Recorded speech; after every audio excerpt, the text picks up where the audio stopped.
Hi welcome to విఐపిఐ Vijay talks. మీరు కనుక మొదటిసారి ఈ టాక్స్ చూస్తున్నట్లయితే తప్పకుండా అందరూ సబ్స్క్రైబ్ చేసుకోండి.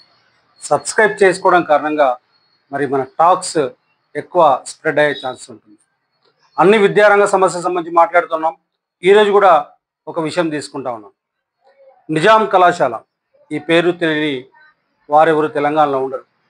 ఆశ్చర్యం, ప్రభుత్వానికి సంబంధించిన ఈ కళాశాల రీసెంట్గా ఎంబీఏ ఎంట్రన్స్ రాసి సీట్లు సాధించిన విద్యార్థులు మరి నిన్న చివరి రోజై మరి అడ్మిషన్ కోసం వెళ్తే, అదే రోజు అడ్మిషన్ చివరి తేదీ, అడ్మిషన్ కోసం విద్యార్థులందరూ వెళ్తే ఆశ్చర్యంగా వెళ్ళిన అందరూ ఒక్కసారి అవాక్కయ్యేలా అక్కడ ప్రిన్సిపాల్ కావచ్చు, మిగతా సిబ్బంది ఎవరైతే ఉన్నారో వాళ్ళు 5,000 రూపాయలు డొనేషన్గా ఇవ్వాలి.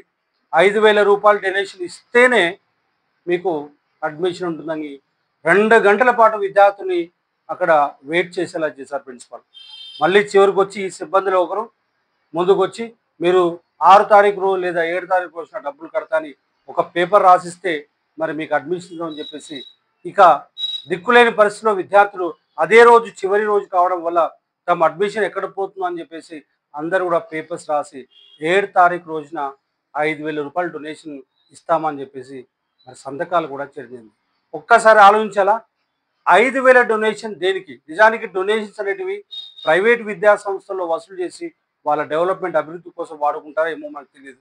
కానీ ప్రభుత్వ విద్యా సంస్థ ఉండి ప్రభుత్వ వేతనాలు తీసుకుంటూ మరి పేద విద్యార్థులు రియంబర్స్మెంట్ మీద చదువుకున్న వాళ్ళు, చుట్టుపక్కల పల్లెటూరు నుంచి ఇక్కడికి వచ్చిన వాళ్ళు ఛార్జెస్ కూడా సరే లేకుండా ఇక్కడ దాకా వస్తే, తీరా ఇక్కడికి వచ్చాక గవర్నమెంట్ ఏమో రియంబర్స్మెంట్ ఇస్తూ ఉంటే మరి ఈ ప్రిన్సిపాల్ అక్కడి సిబ్బంది 5,000 డొనేషన్ ఎందుకు అడుగుతున్నట్టు ఇంకా ఎవరికి అర్థం కాని విషయం.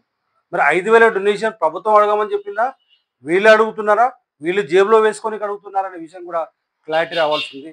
తప్పకుండా ఈ ఈ ఈ ఈ టాక్స్ చూస్తున్న ప్రభుత్వ అధికారులు కావచ్చు, ఎవరైనా సరే మీరు స్పందించి మరి నిజాం కళాశాలలో ఎంబీఏ అడ్మిషన్ తీసుకున్న విద్యార్థుల దగ్గర డొనేషన్ పేరిట ఎందుకు 5,000 కట్టమంటున్నారు?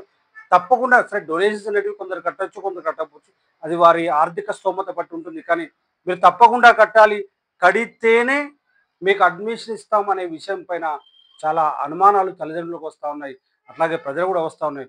ఒక్కసారి ఈ విషయాన్ని గమనించి మా ప్రభుత్వం స్పందించి ఎందుకు అడుగుతున్నారు, కట్టలేని పరిస్థితుల్లో ఉన్నటువంటి పేద విద్యార్థులు ఎవరైతే ఉన్నారో వాళ్ళ దగ్గర ఈ డొనేషన్స్ పెట్టి ఇట్లాంటివి కూడా అడగకుండా వాళ్ళని వేధించకుండా చూడాలని చెప్పేసి విఐపిఐ టాక్స్ తరఫున విజయ్ కుమార్ నార్మల్ నేను కోరుతా ఉన్నాను. Thank you.